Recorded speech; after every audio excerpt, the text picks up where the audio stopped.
क्योंकि लोकतंत्र में जिनका वोट होता है उनका राज होना चाहिए। लेकिन यहाँ तो उत्तर प्रदेश में पिछले 13 साल से और 27 में 15 साल हो जाएंगे सूखा पड़ा हुआ है। बहुजन समाज के लोग सत्ता से दूर हैं और तमाम तरह की मुसीबतें उन पर पाबंद की जा रही है। आज ना नौकरी है, ना रोजगार है, ना जमीन जो थी उन पे जो मिली थी पट्टों की वो भी छीनी जा रही है। एजुकेशन में आप देखिए 27,000 स्कूल मर्ज कर रही है। 27, आप बताइए सरकारी स्कूल में पढ़ता कौन है? इनमें गांव के गरीब किसानों के बच्चे पढ़ते हैं, मजदूरों के, SC ST OBC माइनॉरिटी के बच्चे पढ़ते हैं। तो ये स्कूल नहीं बंद हो रहे, बच्चों का भविष्य जो है बंद किया जा रहा है। शिक्षा मित्रों का समायोजन नहीं हो रहा, वो आंदोलन कर रहे हैं। 69 शिक्षक भर्ती में घोटाला हुआ, वो बच्चे सड़कों पे घूमते फिर रहे हैं। और आशा, आंगनबाड़ी, भोजन माता, तमाम लोग परेशान हैं।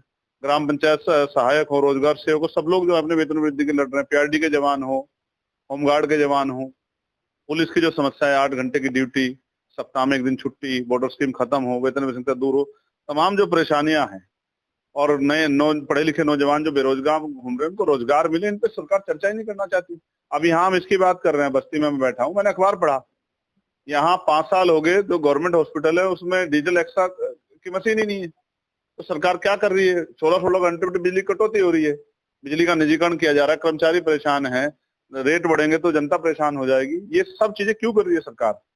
सरकार अच्छी शिक्षा नहीं दे पा रही, अच्छी जो है रोजगार नहीं दे पा रही, अच्छी स्वास्थ्य सेवाएं नहीं दे पा रही, कानून व्यवस्था खत्म है। कौशाम्बी में क्या हुआ? कौशाम्बी के परिवार को न्याय कैसे मिलेगा?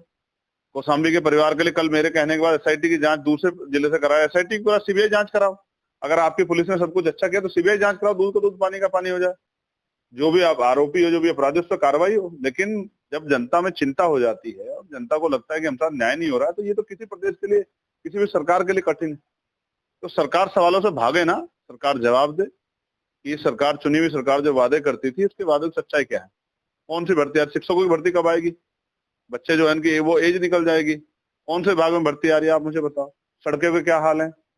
तमाम किसी भी जो कहते हैं स्मार्ट सिटी हमने बनाई है, आप किसी जिले में चले जाओ, एक बारिश होगी तो जल भराव हो जाएगा। पानी की निकासी की व्यवस्था नहीं। तो सरकार कर क्या रही है? सरकार बेवकूफ बनाने के अलावा क्या कर रही है? इसलिए मेरी चिंता है कि जल्दी से जल्दी जो है तीसरे पंचायत चुनाव में हमारी पार्टी आगे बढ़े और विधानसभा चुनाव में भी मजबूत ताकत उत्तर प्रदेश बन के उभरे। आप आज ना माने, लेकिन आप मेरी बात को याद रखना। ऐसे आप तब भी नहीं मानते जब मैं नगीना से लड़ रहा था कि हम जीत जाएंगे, आप कहते थे बड़ी पार्टी जीतेंगी, तो जनता ने जिताया। आप देखना तीसरे पंचायत चुनाव में आजाद समाज पार्टी सबसे बड़ी पार्टी होगी। मेरी बात को आप याद रखना। पहले तीसरे पंचायत चुनाव का रिजल्ट तो देख लो। आप ही कहोगे कि चंद्रशेखर आजाद, आजाद समाज पार्टी यही दल सबसे आगे चल रहा है, आप ही कहोगे। आप देख लेना, अभी तो शुरुआत की है। आप देख रहे हैं जनसमूह किस तरह आ रहा है। आपने आज का ग्राउंड वो जो प्रांगण था छोटा पड़ा नहीं पड़ा, और लोगों में उत्साह कितना था देखो। आपके सामने मैंने पूछा कि भाई कोई मदद कर सकते हो क्या आर्थिक रूप से? जहाँ पैसे पे लोग जाते हैं, गाड़ियां लेके लोग जाते हैं, वहां आप देखिए गर्मी में कैसे लोग पसीने पसीने हो रहे हैं। ये प्यार है, ये विश्वास है जो आजाद समाज पार्टी भीम आर्मी में संघर्ष करके कमाया है। ये गरीबों का विश्वास। और देखो तमाम दलित पिछड़े वर्ग के लोग थे, मुस्लिम समाज के लोग थे, तो ये भाईचारा बन रहा है। प्रभु जन सम्मेलन के जरिए हम हक वंचित समाज में भाईचारा पैदा कर रहे हैं। हमने मांग की है जातिगत जनगणना हो, उसके आर्थिक आंकड़े जारी हो, पता लगे किस पे बस है, किस पे ट्रेन है, किस पे गाड़ी है 4 पहियों की, 2 पहियों, किस पे घर है, किस पे जमीन है, किस पे रोजगार है, किस पे सरकारी नौकरी है, किस पे मशीनरी है, किस पे जो है यूनिवर्सिटी है, किसके पास जो है इंडस्ट्री है। ये सब पता लगना चाहिए। हमने मांग की कि बैलेट पेपर से चुनाव हो, EVM से चुनाव ना हो। हमने मांग की कि जो है promotion reservation SC ST OBC को दे जाओ, अखिलेश सरकार ने खत्म कर दिया, अखिलेश जी सरकार ने। तो हमने मांग की है जो जनता के हितों की बात है, हमें इस पर गारंटी मिले। हमने मांग की अच्छी शिक्षा की व्यवस्था हो, अच्छी चिकित्सा की व्यवस्था हो। हमने मांग की है बैकलॉग सारा भरा जाए, ठीक है। हमने मांग की है कि जो पढ़े लिखे नौजवान उनके लिए रोजगार की व्यवस्था हो। हमने मांग की बिजली के दाम कम किए जाए, बिजली का निजीकरण बंद किया जाए, शिक्षा में तो समझ आए। तो हम तो जनहितों के लिए काम कर रहे हैं।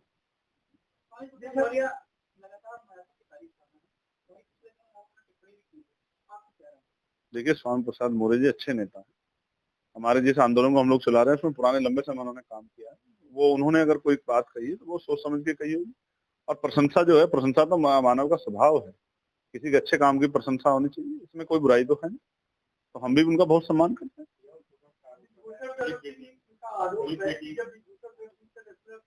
हाँ,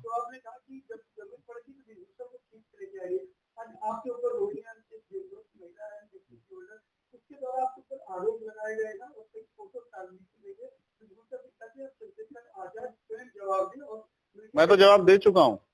मैं तो मैं मीडिया से भाग रहा हूँ क्या?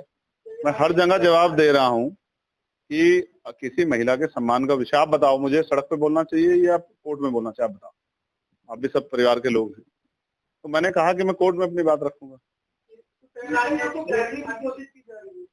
अब मैं फिर आपको कह रहा हूँ,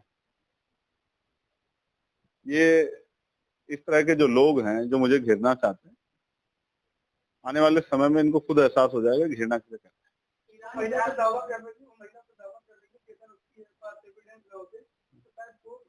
नहीं, आप बेफालतू की बात कर रहे हैं। मैंने आपको कहा कोर्ट में अगर आपके साथ कोई विवाद हुआ तो कहाँ जाओगे, या सोशल मीडिया से आप लड़ाई लड़ लोगे? आप बताओ।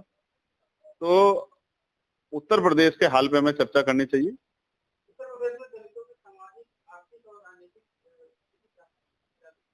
नहीं, बहुत बुरे हाल हैं दलितों, पिछड़ों के, आदिवासियों के, मुसलमानों के बहुत बुरे हाल है। कोई पूछने वाला नहीं, बिल्कुल कोई पूछने वाला नहीं।